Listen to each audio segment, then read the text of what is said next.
नमस्कार फ्रेंड, कैसे हैं आप।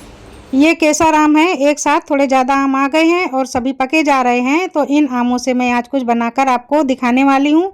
तो मज़ेदार रेसिपी को मैं आपके साथ शेयर करती हूँ। अगर आपके पास भी एक्स्ट्रा पके आम हैं तो आप भी इस रेसिपी को बना डालिए। तो इसको बनाने के लिए सबसे पहले हम आम को बहुत अच्छे से धो लेंगे और लेंगे एक सूखा कपड़ा और बहुत अच्छे से पोंछ लेते हैं। तो ये देखिए, आमों को हमने बहुत अच्छे से सुखा लिया है। अब हम इन्हें छीलेंगे। तो मैं छील रही हूँ। ये आम कुछ ज़्यादा पक गए हैं तो ये आसानी से छिल नहीं रहे हैं। कुछ इस तरह से छिल रहे हैं क्योंकि अंदर का जो गूदा है ये बिल्कुल ही नरम हो चुका है। तो अगर बहुत ज़्यादा गूदा नरम हो जाता है तो इसके पूरे छिलके हम फाड़ भी सकते हैं और चाकू की मदद से अंदर का गूदा निकाल सकते हैं। तो अब हम सारे आमों को इसी तरह से छील छील कर रखते जाएंगे, बाद में सारा पल्प को निकालेंगे।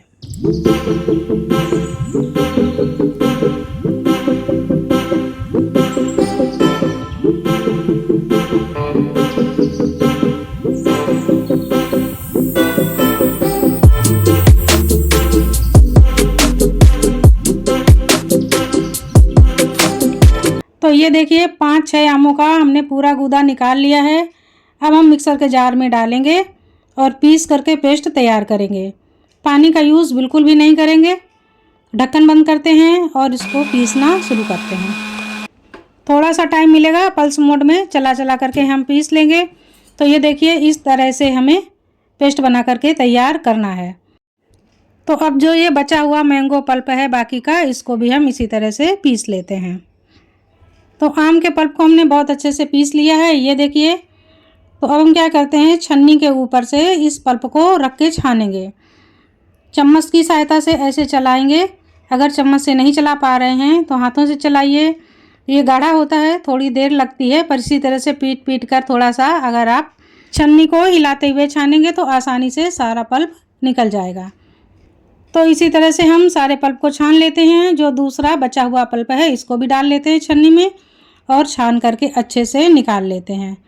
तो ये देखिए, अब इसमें बिल्कुल भी गांठ नहीं है, बिल्कुल स्मूथ पेस्ट बनकर तैयार हुआ है। अब एक पैन चढ़ाते हैं, उसमें 1 चम्मच हम जीरा डाल देते हैं, हल्का सा भून लेते हैं।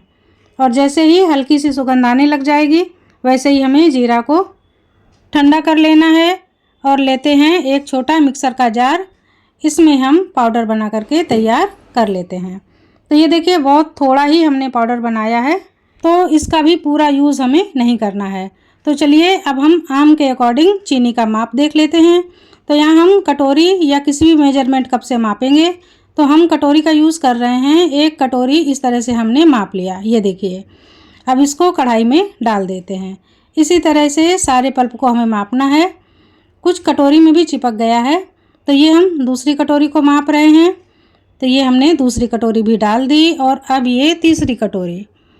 तो आप देख सकते हैं 3 कटोरी पूरी भर के पल्प रेडी हुआ है और अभी हमारे बर्तन में थोड़ा सा पल्प बच गया है। तो इसको भी निकाल कर आपको दिखा देते हैं कि कितना बचा है। ये करीब 3 टेबल स्पून पल्प है। तो इसको भी हम डाल देते हैं। अब इसके अकॉर्डिंग हम चीनी डालेंगे। तो चीनी आम की खटास पर निर्भर करती है। ये मीठे आम हैं, ये खट्टे आम बिल्कुल भी नहीं हैं। तो 3 भाग हम यहाँ पर आम का पल्प डालेंगे और 1 भाग, मतलब जो चौथा हिस्सा है, उतना हम चीनी लेंगे। तो ये हमने 1 कटोरी चीनी ले ली है। अब बिल्कुल 1 टेबल स्पून चीनी हम डालेंगे, जो एक्स्ट्रा थोड़ा सा आम का पल्प बच गया था उसके अकॉर्डिंग। तो इस तरह से हमें चौथाई भाग चीनी का डालना है। 3 हिस्सा आम के पल्प का और 1 हिस्सा चीनी का। ये माप बिल्कुल ही परफेक्ट है। और अगर आपके आम खट्टे हैं तो फिर आप 2 भाग आम का हिस्सा डालिए और तीसरा भाग चीनी का हिस्सा डालिए।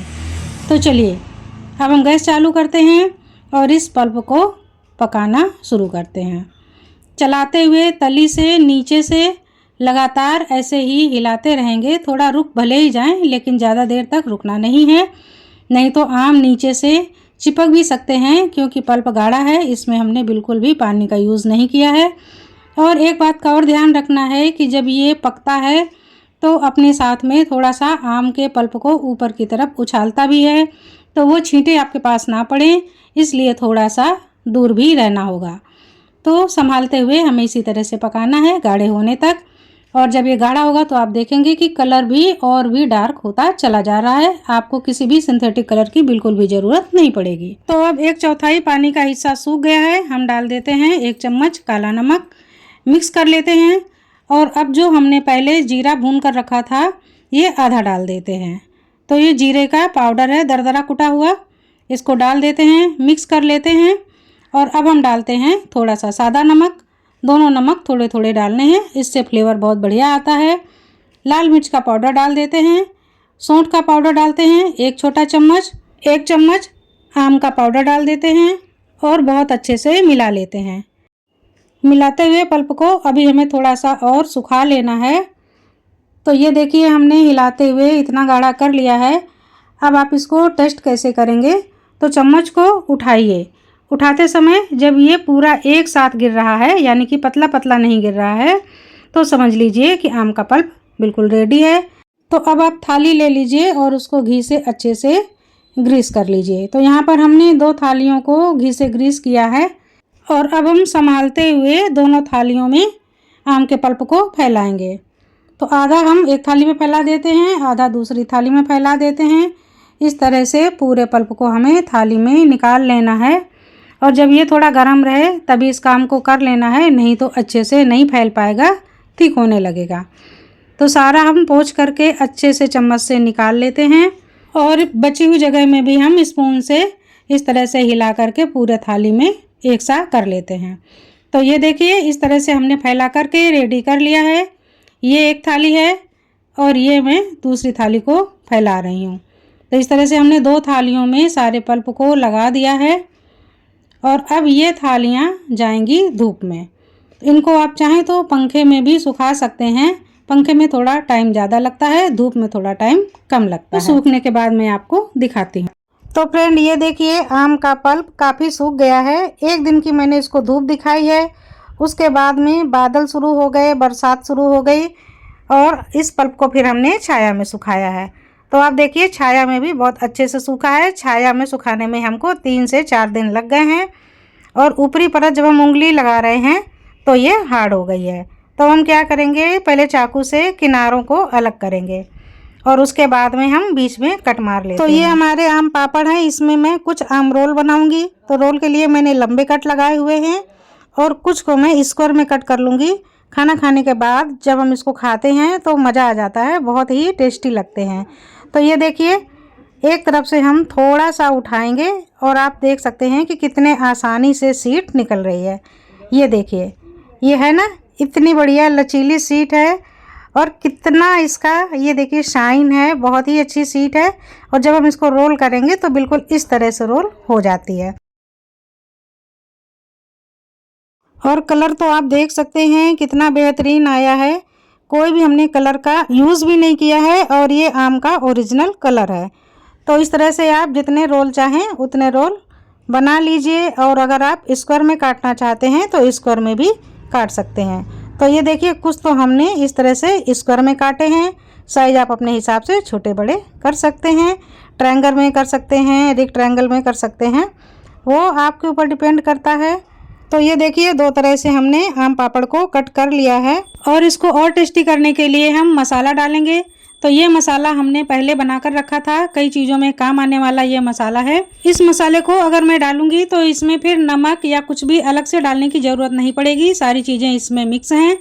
और इस मसाले का लिंक मैं डिस्क्रिप्शन बॉक्स में दे भी रही हूँ, तो आप देख लीजिएगा। तो अच्छे से हम छिड़क देते हैं। मसालेदार खट्टे मीठे चटपटे आम पापड़ की रेसिपी बनकर रेडी है। इसको आप फ्रिज में रखिए तो 2 महीने तक आराम से रख सकते हैं और अगर आपने बाहर रखा तो आप 10 से 15 दिन आराम से बाहर भी रख सकते हैं। तो इस तरह से मैंने डिब्बे में नीचे से एक प्लास्टिक लगा ली, आप बटर पेपर भी लगा सकते हैं या एल्युमिनियम फाइल भी लगा सकते हैं। और इस तरह से मैंने रोल को लगा दिया। ये जो स्क्वायर वाले पीस हैं इनको भी मैं रख रही हूँ। ऐसे ही मैंने 2 डिब्बे तैयार कर लिए हैं, 2 थाली से 2 डिब्बे बनकर रेडी हो गए हैं।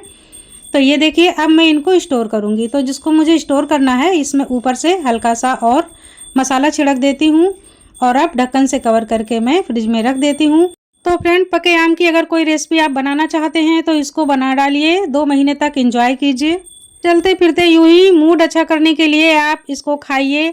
और अगर आपको मेरी ये रेसिपी पसंद आई हो तो लाइक, कमेंट और शेयर कीजिए। तो फ्रेंड, मुलाकात करूंगी आपसे अगली रेसिपी के साथ। तब तक के लिए बाय बाय, नमस्कार।